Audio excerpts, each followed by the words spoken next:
I wanted to talk about multi-touch attribution. You did highlight it a little bit earlier today in kind of like the preamble there. But, Mark and I also had Avinash Kushak on, and we talked about just how the evolution of measurement, what does that look like for marketers? So, notoriously, we've had last click attribution.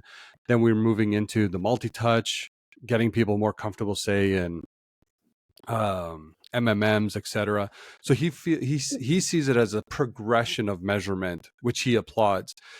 And I just have a quick question here. Like when we're thinking about the influence the digital channels are having, what is it about multi-touch attribution that you either see as it not working? It could be the weighting. You talked about it earlier, but what about it specifically that you think that we're using it maybe not in the right light? Okay, two examples. One is, what is the absolute highest ROI investment you can make in marketing if you're measuring everything based on last touch? The last touch channel. Yeah, so research there, or maybe even email, I guess, would be the two biggest channels. No? Nope. Okay. Because a lot of those people aren't going to buy.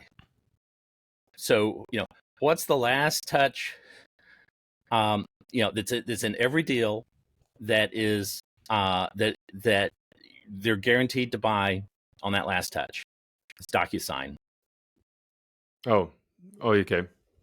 I see. Okay. Well, that'd be the same thing as search. If you're thinking about it from a B2C world, like, and you're looking at an e-com conversion, the same kind of thing with DocuSign.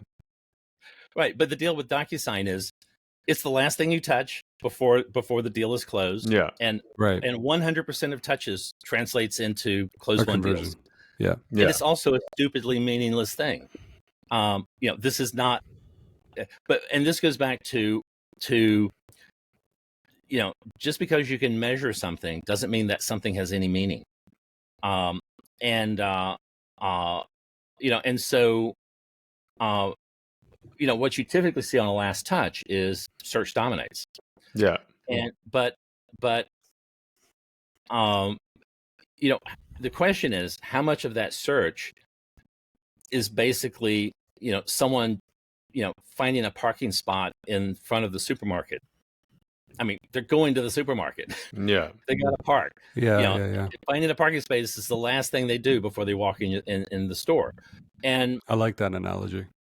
And so a lot of search is, and especially given, and this is not an accident, given how Google has set up the Chrome browser, you go in and you type in a URL, and it doesn't show you the URL. It shows you a search page with the URL at the top, and then you click it.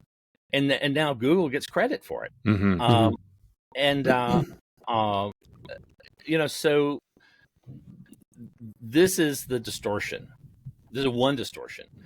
A second distortion is going back to what we were just talking about you do a generic search term specific to a category.